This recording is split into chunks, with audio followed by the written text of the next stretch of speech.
Okay. Welcome to Enchanted Moments Podcast. I'm Monica. I'm Spencer.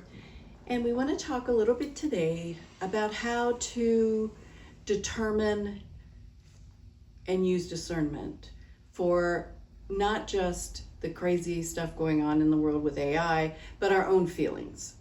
And we had a question about how do we tell the difference when you're going to be doing something, say like going out to a party or any activity. Is it my intuition telling me something about that, or is it just my anxiety about it? I mean, I am not the best extrovert, so am I anxious to go to this location because I'm just anxious because I've never been there. That's who I am. Yeah.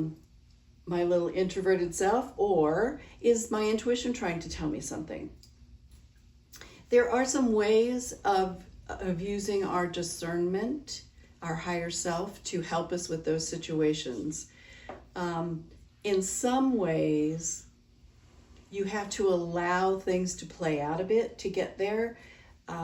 Say you're going to a job interview and you're saying, oh my gosh, I really desperately need a job, but is this really the right job for me? Yada, yada.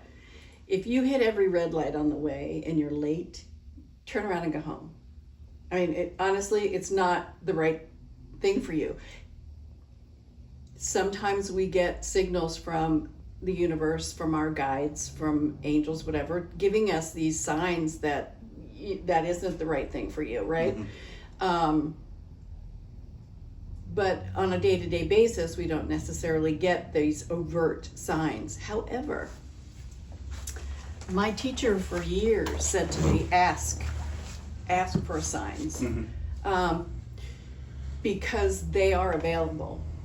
So if you're struggling with a situation and you're not sure how to approach it or what to do, if you feel in your heart, you can't tell if it's your intuition or if it's just our personalities and our ego side taking over, ask for a sign. It's really okay to ask for the help. It's okay to ask our guides, give me a sign that this is the right thing. We ask all the time. I recently lost my dog, and I asked him every day, give me a sign that you're ready. Give me a sign that you're ready, because me personally, I don't care what my intuition was telling me. Yeah. I wanted him. It's, you have an inert desire and you can't tell what the right thing is to do then, So you ask for the signs and you finally get them. You get that moment where they fall, or you look at them and you just know. So you just have to trust your higher selves to give us enough insight and discernment to tell the difference between our own insecurities or intuition, and go with those. It's not necessarily going to be clean cut. But use your body as a pendulum. That's an excellent way to do it, honestly. That's what I was going to say. Use yourself as the key. So ask those guides and angels, give me a yes, for push me forward, and use your body to tell you those answers.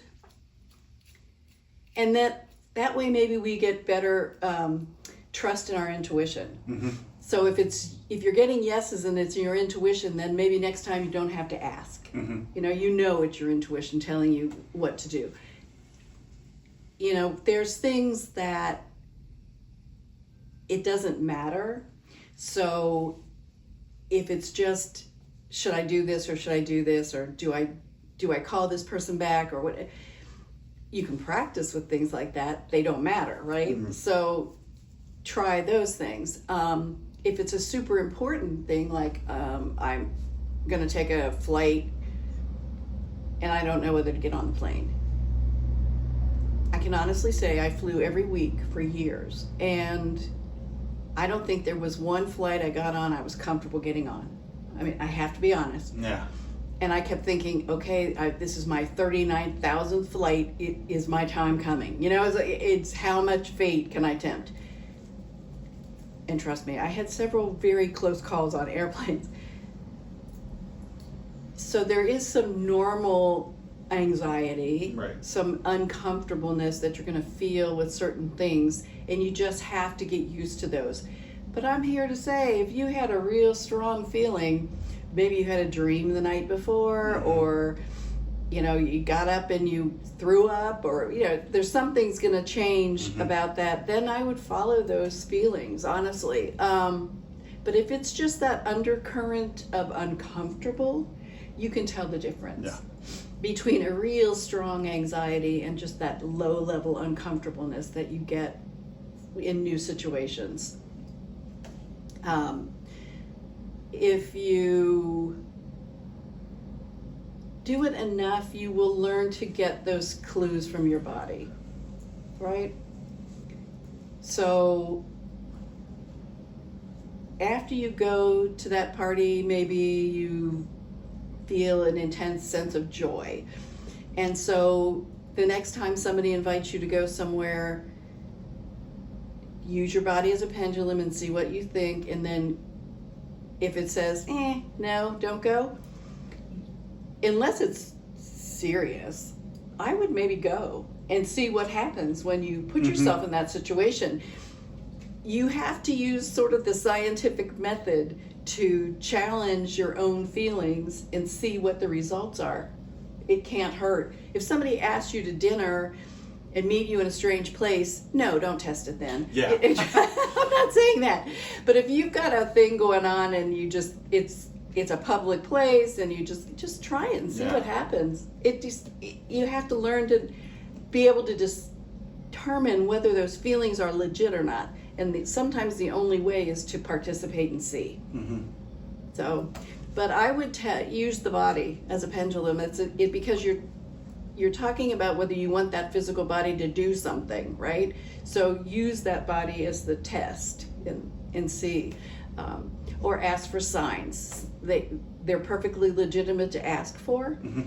and your guides and your spirit guides and your angels, they will definitely participate if you are asking them. So if you go anyway, then you ask that you are protected and that nothing harmful happens. That's okay to do too in any situation. So if you're going somewhere, put yourself in a bubble of sparkly light, and it's amazing how people won't quite get as close to you as you thought they would. And I did it in meetings all the time because I had some very antagonistic people in the company I was working for. And first of all, they didn't like women, and second of all, they didn't think we should be at the level at which we were participating in general. So you'd go to these meetings and I would put myself in these big gigantic bubbles of white light, and honestly it was very protective, and things just didn't come about that I thought might happen, and when they did, they bounced back, and it was something that was sort of karmic. You could watch it happen. So I would definitely go with that. But discernment is a skill we need to develop on a daily basis. It is something that everybody needs to work on. Rely more heavily on our higher selves and our souls to give us information, and it will help us know the truth versus what somebody else is trying to layer out there as truth. Truth doesn't change, for one thing. When we're talking spiritual truth, truth and information can change anytime. I mean, we find out new things and it challenges us. Einstein was definitely, people didn't think that was true. So yeah, you just have to wait and see it, accept things for what they are, and if it changes down the line, we have to Make adjustments. Yeah, we make adjustments, and that's why we're at the level at which we are in our development. We can see things, accept them, and change our minds later. It's a legitimate thing to do. Mm-hmm. We don't have to get locked into strong belief systems that are just unshakable. That doesn't work well. It tends to make people very stressed out. We have things we believe, and that's good, but always be open to new ways of thinking and ways of looking at things so that we are not shaken to the core every time something, new information comes about. Any number of times I have felt very strongly that I thought somebody was okay, and it's not a personal relationship. It's it's one of these things where they wrote a book you liked or whatever. Mm-hmm. And then you find out something about them that is just really negative, and so you think, okay, does it change the information they shared, or is it just their personality? See, and that's part of discernment. You don't throw everything out because somebody is a jerk. Maybe what they're sharing is legitimate, but their personality sucks. You know what I mean? Mm-hmm. I prefer people's personalities match their information. Yeah. I do. But at some times you just have to take what's real and what's good in what somebody presents, and then, throw the rest out. Broken clock strike twice a day. Yeah, true. In our world right now with AI, it's very difficult to find the reality. But we do. We will. We will. And, it's those daily bits of anxiety that may push us into a stronger use of our talents. We have much more talent than we give ourselves credit for. So we need to use that intuition and use communicating with our higher selves and settling our bodies down. And that's the challenge we have every day. Then that's a challenge we should take on and really practice those skills that we know we have. We can use the body as a pendulum. We can take breathing exercises, the 5-3-7. Thank you. I keep wanting to say 8. Anyway, Maybe 8. Maybe it is 8, but 5-3-7, 5-3-8 doesn't matter. That those are breathing issues where you breathe into the 5, hold 3, and out to 7 or 8. That's Vedic breathing, and in 3 minutes you can settle your vagus nerve and your entire system down. It's a tool. If you know that there are tools out there, you can have your own little tool book. The body as a pendulum, do some Vedic breathing, whatever your notes want to tell you to do. Use all those tools to help us become present in the moment and realize what's real and what's not real. So I think that's a good way to do it. Yeah. And the more you practice, the better you are. Absolutely. And they're like muscles. So if we share an exercise with you and you do it once or twice, it's not bad, but you really need to practice that more regularly. Just like meditation is excellent, but if you meditate an hour in a day and then don't meditate for a week, it's not as good as if you did it 5 minutes a day. So do something with these different skills every day, and they will become a part of your body's frequency and reaction, and it helps definitely in just facing life in general.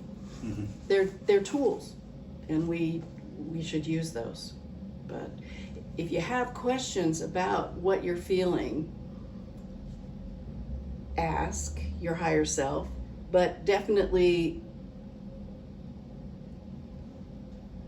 don't ignore it.